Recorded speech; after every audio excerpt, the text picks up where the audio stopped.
Oh, well, let's say we're talking money this morning and we say Sika, of course, translates into local parlance money. And it's all because we're here.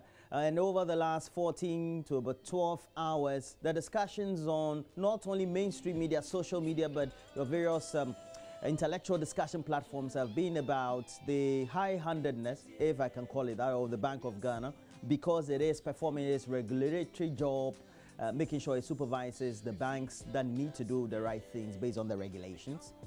And well, we've had 5 banks consolidated into one consolidated bank. And well, standing by is also Kujo Yankson. Good morning to you, Kujo. Hi, Roland. Good morning to you.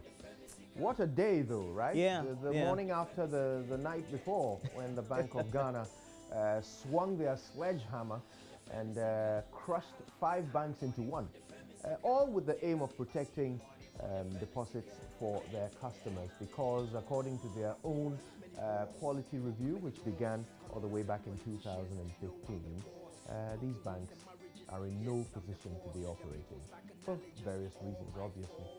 There's a lot for us to discuss on this. We'll do some analysis with Joy Business. I know that Northern Aqua will be here with us, and Northern Aqua Hayford and Philip Nampuri.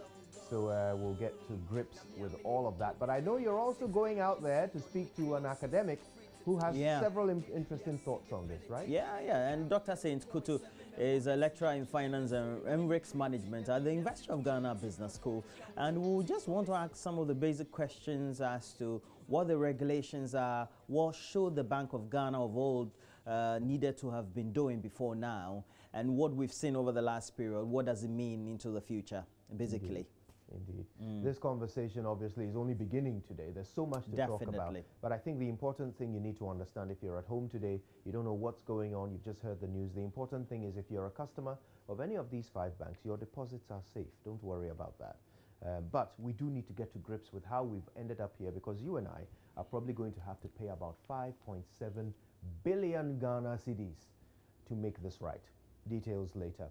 Also, yesterday, we told you of our interview with Miss Universe Ghana 2004, Mine Muntari. I'm going to go with the way she says she wants to be called, right? Mine Muntari. Mama V also just sat with her to talk about beauty pageants, especially the Miss Universe Ghana, and how these pageants contribute to Ghana's development, especially in the tourism sector.